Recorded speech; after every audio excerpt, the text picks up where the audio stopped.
The red light from dying stars shone on the huge metal ship as it came out of space near the planet Xerion Prime. Warlord Kethvar stood tall on the command bridge. His big body made a dark shadow across the screens that showed another world ready to be taken over. He looked at the planet below and smiled with his sharp teeth showing. Another weak people lived on this world. Their simple weapons could not even touch the basic shields of his ships. Kethvar had seen this many times before. Every planet they found was the same. Weak weapons, scared fighters, and quick defeat. Today would be no different. The Zorvak Empire had swept across the galaxy like a great wave of destruction. They took world after world with scary speed. Their plasma guns could burn entire cities to nothing. Their energy shields made most weapons useless. Each new people they met fell in days, sometimes in just hours. Kethvar had led 47 successful attacks. 47 worlds now served the Empire. 47 peoples now worked as slaves or were dead. His way was simple and it always worked. Show up with big ships, use better weapons, take everything useful, leave nothing behind that could fight back. The Xerioni people who lived on this planet tried to fight. They launched everything they had at the Zorvak ships. Fusion bombs that could destroy mountains, energy beams that could cut through thick metal. Some even tried to crash their ships into the Zorvak vessels in desperate attacks. The space around the planet lit up like a deadly fireworks show. Bright flashes filled the darkness as the Xerioni weapons hit their targets. But when the light faded, the Zorvak ships were still there. Not one scratch marked their hulls.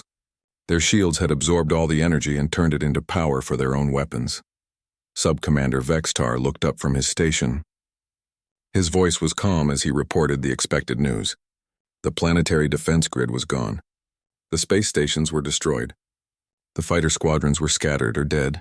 It had taken less than 1 hour. Kethvar nodded. This was how it always went. The enemy would throw everything they had at his ships. When that failed, they would beg for mercy. When he refused, they would surrender and accept their fate as slaves or corpses. The pattern never changed.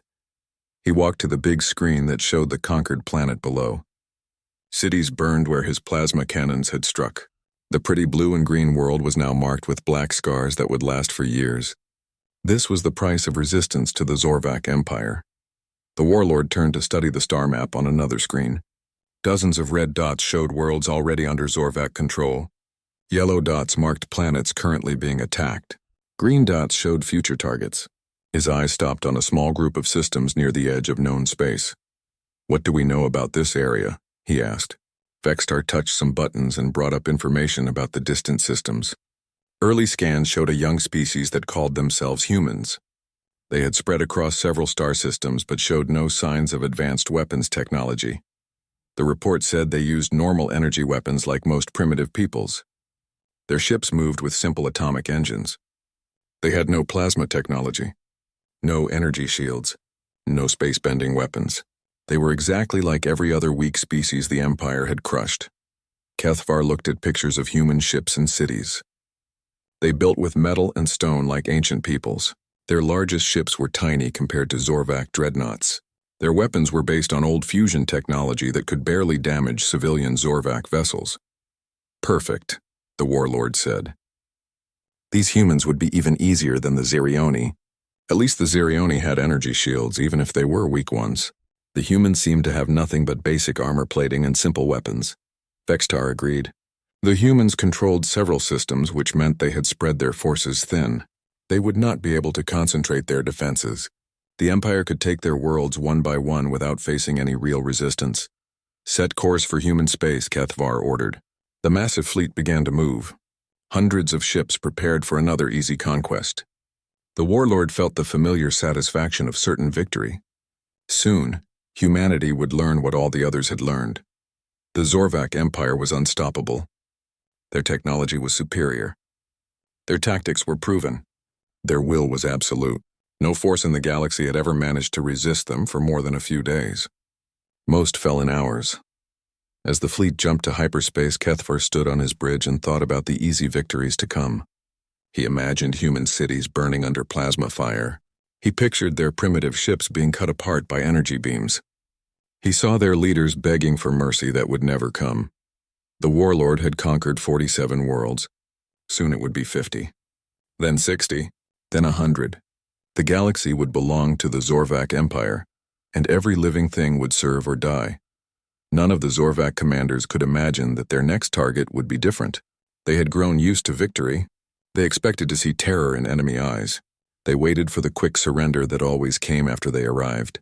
They had never fought an enemy that refused to give up. They had never faced a species that would fight with desperate cleverness when facing impossible odds.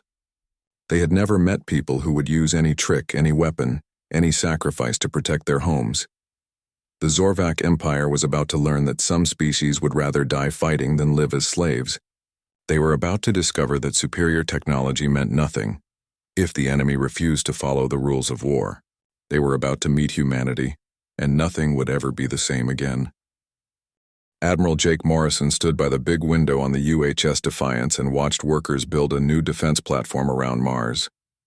He was 53 years old and had spent his whole life protecting human space. He never thought he would face enemies from far beyond their small corner of the galaxy. The morning had started like any other. Reports from the outer colonies. Supply requests from the frontier stations. Normal problems that required normal solutions.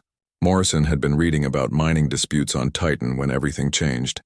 Lieutenant Chris Davis looked up from his communication station with worry on his face. "Admiral, we have an urgent message from the Proxima Centauri station. Captain Lisa Park needs to speak with you right away. She says it cannot wait." Morrison felt his stomach tighten. Park commanded the outer defense fleet that watched for pirates and smugglers. If she was calling with urgent news, it meant serious trouble. "Put her through immediately," he ordered. The holographic display showed Park's face. Her usual calm expression was gone, replaced by something Morrison had never seen before, fear mixed with confusion and disbelief. "Admiral, we have detected massive energy readings approaching our system. These are not human ships," Morrison leaned forward. "What do you mean, not human ships?" Park took a deep breath before answering. "Sir, we are looking at 37 vessels. The largest ones are over 2 kilometers long. They appeared out of nowhere. Our sensors show no approach vector or engine signatures." The bridge fell silent. Everyone knew what this meant. Humanity had always wondered if other intelligent life existed somewhere in the vast galaxy. They had built radio telescopes and sent out signals hoping for contact. Now contact had found them, and it did not seem friendly. "Have they tried to communicate?" Morrison asked. Park nodded grimly. "They sent one message, sir. In perfect English. Your system has been marked for conquest by the Zorvak Empire. Surrender now and your deaths will be quick." Morrison felt cold fear run through his body. An empire that had somehow learned their language. Ships that could appear without warning. A message that spoke of conquest with complete confidence. This was not first contact between equals. This was a predator announcing its arrival. "Captain Park, deploy your fleet in defensive positions. Do not attack unless they fire first, but be ready for anything. I'm bringing the main fleet to your location immediately." Morrison turned to his crew. "All hands prepare for emergency jump to Proxima system." "Admiral," Park's voice carried worry. "Their energy readings are beyond anything in our databases. I do not think our weapons will be effective against whatever technology they are using for defense." Morrison closed his eyes for a moment. The weight of protecting all of humanity suddenly pressed down on his shoulders. "Do your best, Lisa. Help is coming. Just hold the line until we arrive."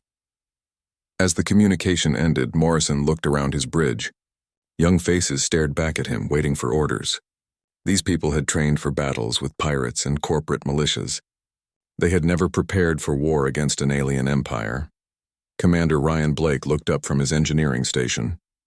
"Admiral, I am reading the sensor data from Proxima. If these energy signatures are accurate, we are facing technology that is hundreds of years ahead of ours." "Then we will have to fight smarter, not harder," Morrison replied. "Humanity did not survive the wars on Earth by having the best weapons. We survived by refusing to give up and finding new ways to win."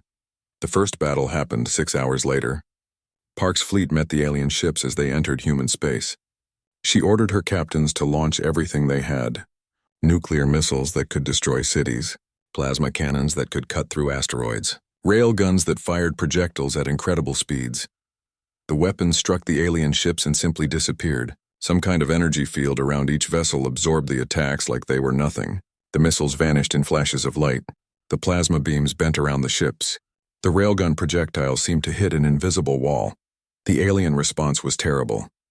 Red beams of energy cut through human ships like they were made of paper. The UHS Guardian was split in half by a single shot. The UHS Ranger exploded when alien weapons hit its reactor.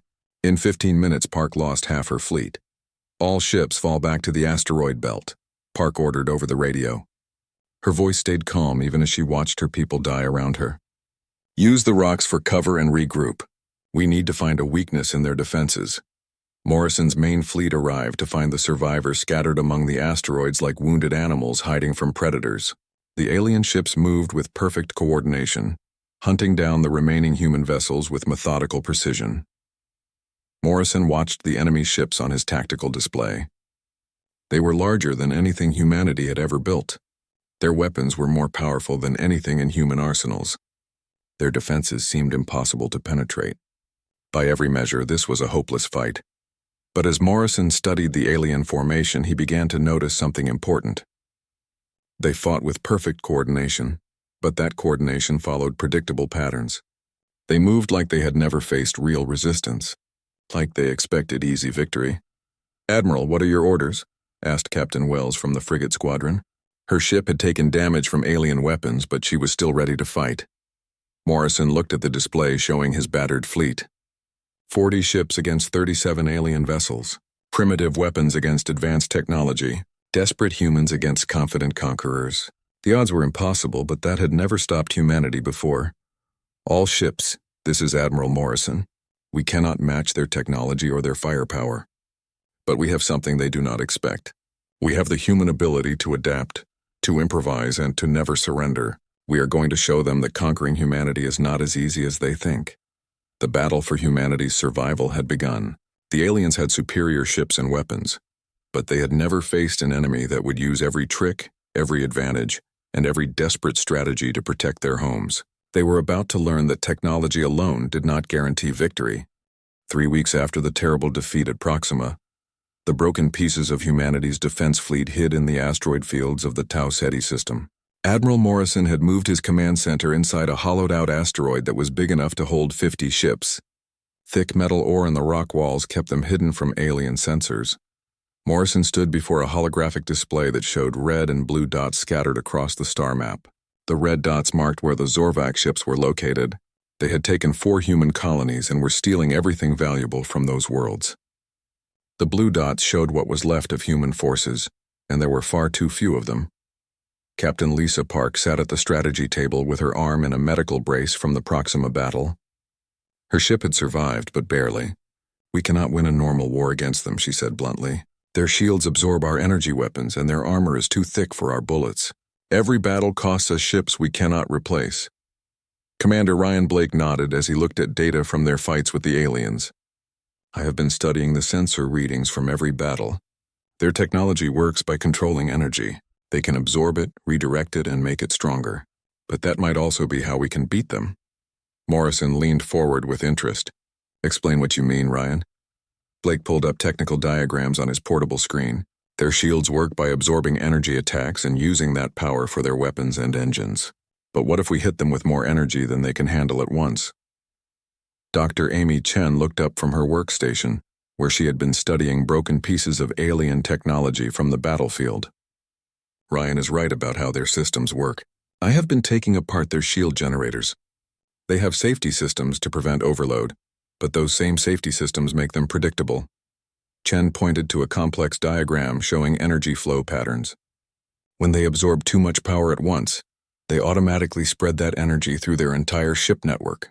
If we could create a feedback loop in that system, we might be able to shut down their power completely." Morrison began to understand what they were suggesting. So if we could overload their energy absorption system, we could disable their entire ship. But that would require perfect timing and coordination. We would need to hit multiple points at exactly the same moment. Park shook her head with frustration. "Even if that plan works, we do not have enough ships to attack their main fleet.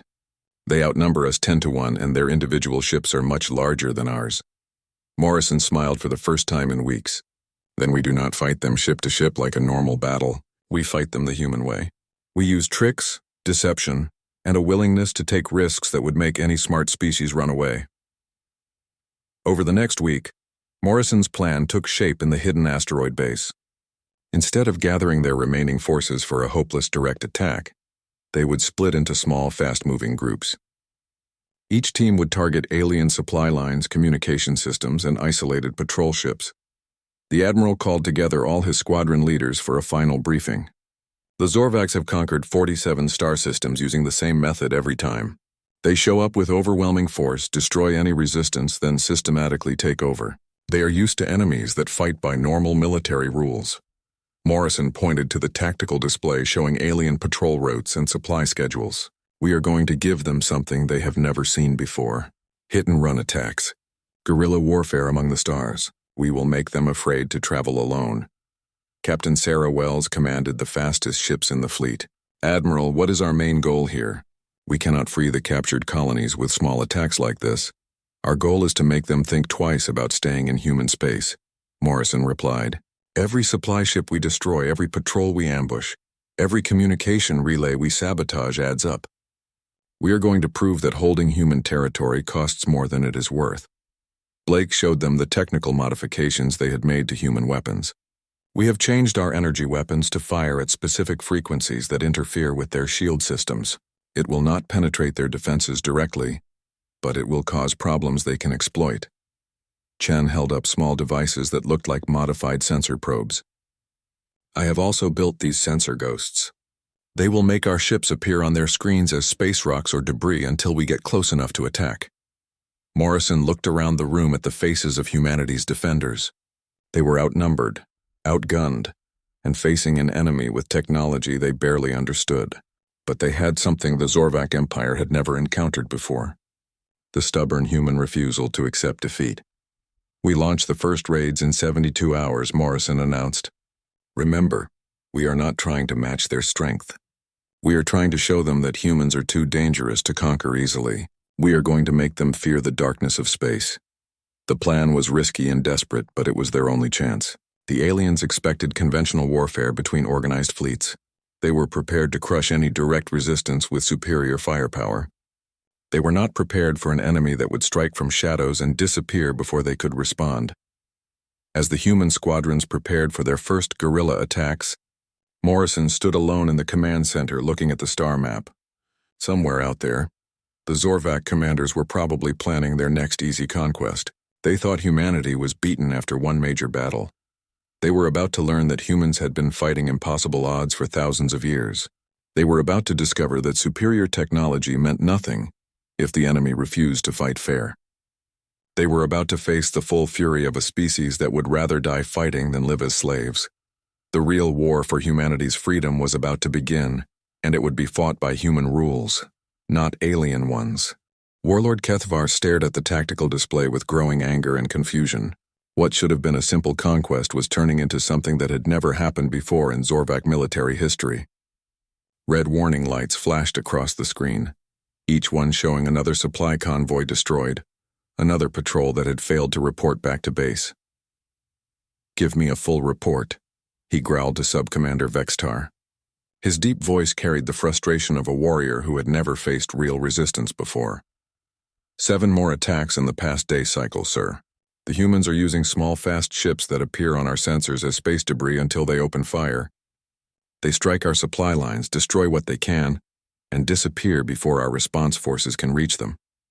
Kethavar's sharp claws scraped against the metal railing of his command platform. This should be impossible. They have inferior technology. Their primitive weapons cannot penetrate our shields. They are not trying to penetrate our shields, sir. They target connection points, communication arrays, and power systems. They seem to understand our technology better than they should. It is like they have studied our weaknesses. Meanwhile, aboard the human frigate UHS Rebellion, Captain Sarah Wells and her crew were preparing for their 8th raid of the week.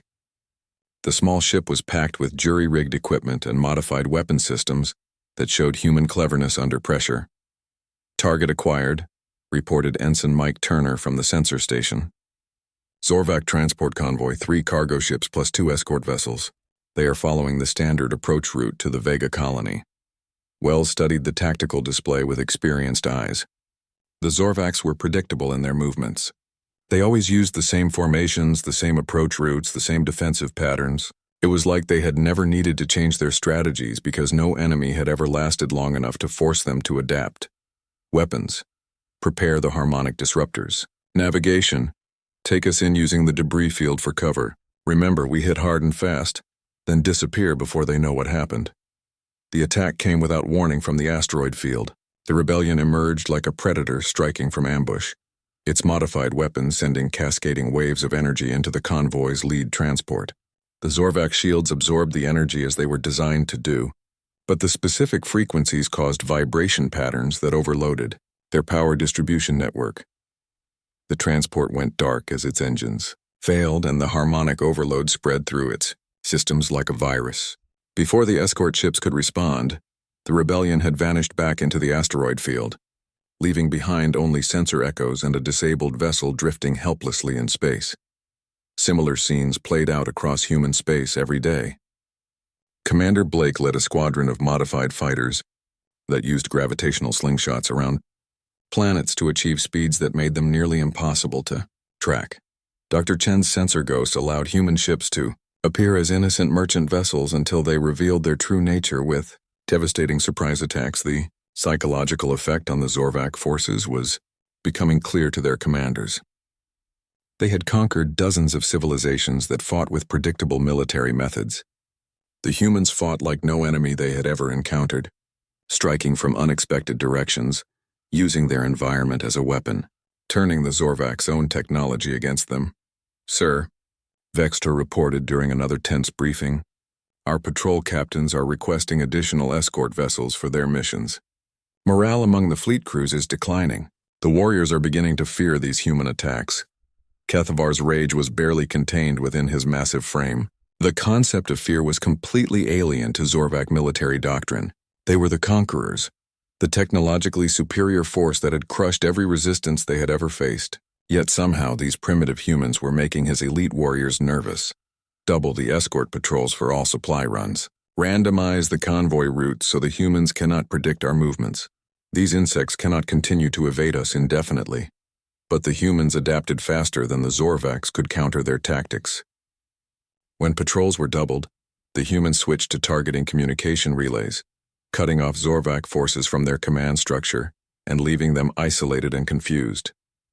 When routes were randomized, the humans began using long-range sensor networks to track ship movements across multiple star systems.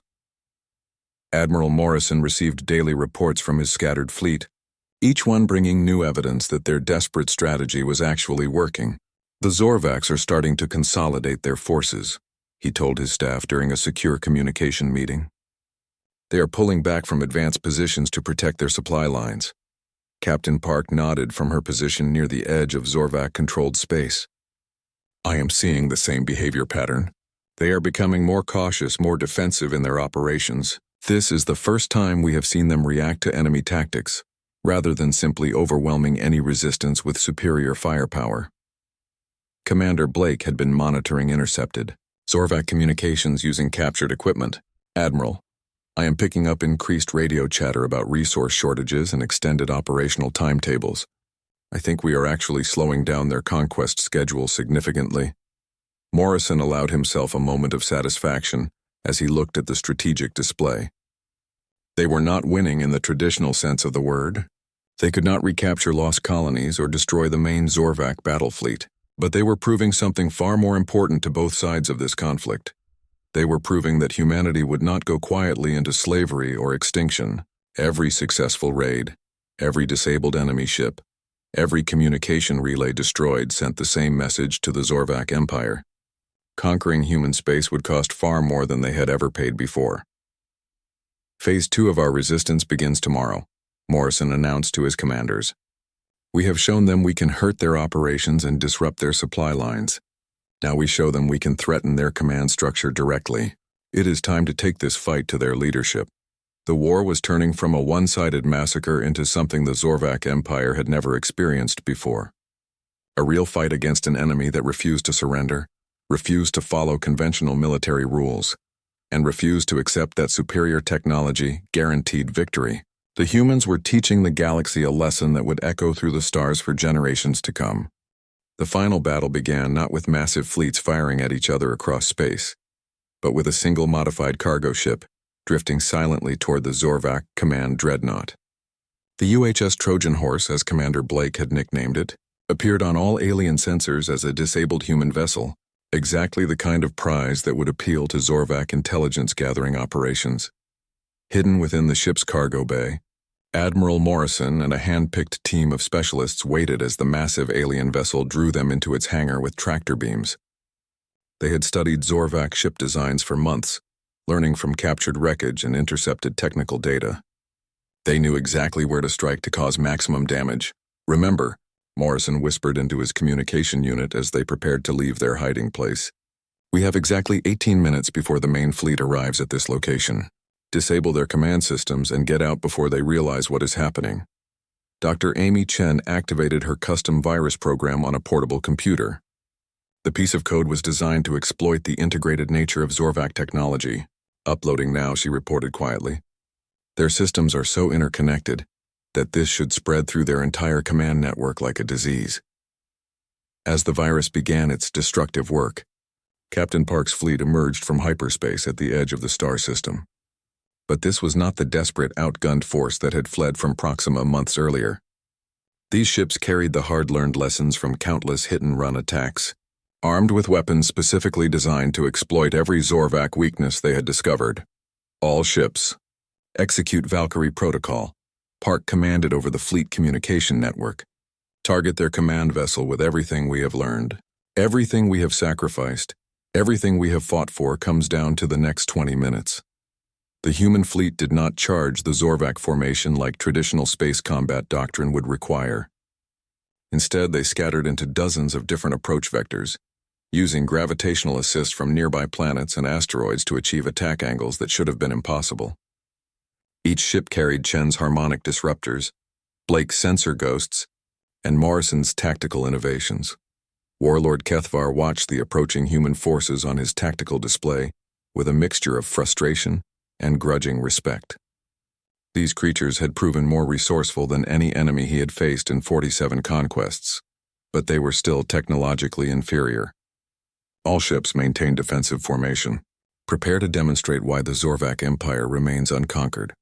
The first human ships to engage were the Corvette squadrons, small and fast enough to slip through the Zorvak defensive perimeter like deadly insects. They did not try to destroy the massive alien vessels with direct attacks. Instead, they targeted specific systems with surgical precision: shield generators, communications arrays, power junction points.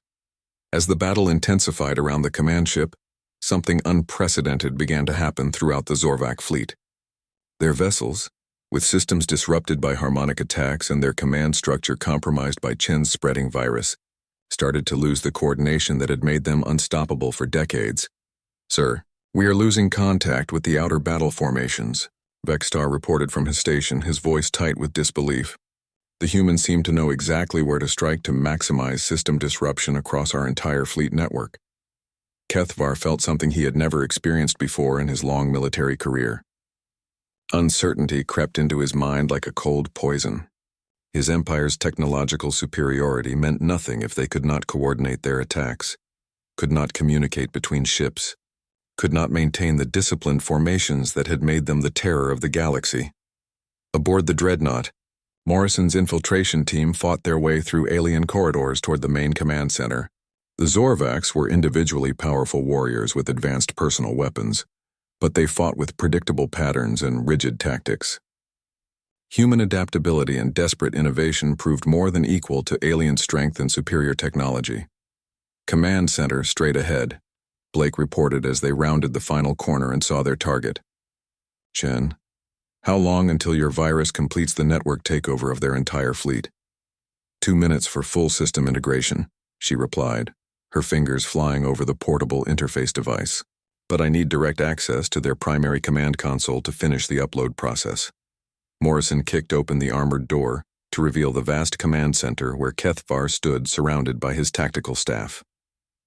The alien warlord turned to face the human intruders, his massive frame radiating menace and barely controlled rage. "So, the insects finally show themselves in person," Kethvar growled, drawing a plasma weapon that could have cut through tank armor. "You cannot win this battle, human. Your technology is inferior. Your numbers are insufficient. Your weapons are primitive. Morrison raised his own weapon, knowing it was no match for Zorvac personal armor, but his voice carried the absolute confidence of someone who had already achieved victory. You are right about our technology being inferior. You are right about our numbers being smaller, but you made one critical mistake in your calculations. And what mistake is that? The warlord demanded. You assumed that superior technology automatically guarantees victory in war. But humans do not fight to win battles according to your rules. We fight to survive using any method necessary, and we have been doing that a lot longer than you have been conquering worlds. Chen's virus completed its integration into the Zorvac network just as the space battle outside reached its climax. Every Zorvac ship in the system suddenly found their weapons offline, their shields fluctuating wildly, their communication systems broadcasting nothing but static. The mighty Empire's greatest strength, the integration of their advanced technology, had become their greatest weakness. The human fleet pressed their advantage with coordinated attacks, using precise strikes to disable Zorvac vessels without destroying them completely. They had learned that mercy could be a weapon too, showing that humanity fought for survival and freedom, not conquest and domination. Kethvar watched his fleet's defeat on the command displays, his expression cycling through disbelief, rage, and finally, a grudging respect for an enemy that had achieved the impossible. You have won this engagement, humans, but the Empire will send more fleets to finish what we started. Morrison nodded grimly at the alien commander. Then we will be ready for them too, but you are going to take a message back to your Empire leadership. Tell them that human space is defended by people who refuse to surrender. Tell them that every ship they send will face an enemy that adapts, that learns, that fights with methods they cannot predict. Tell them that conquering humanity might be possible with enough ships and weapons, but holding our territory will cost more than any empire can afford to pay. As the damaged Zorvac fleet retreated to regroup and report their unexpected defeat, Admiral Morrison stood on the bridge of the Defiance, watching the stars that humanity had successfully defended. They had proven something important that would echo across the galaxy. Superior technology meant nothing without the will to adapt, the courage to face impossible odds, and the stubborn refusal to accept defeat. The galaxy had learned a new lesson that day. When humanity's fleet blocked the stars, even the mightiest empires learned to think twice before attempting conquest.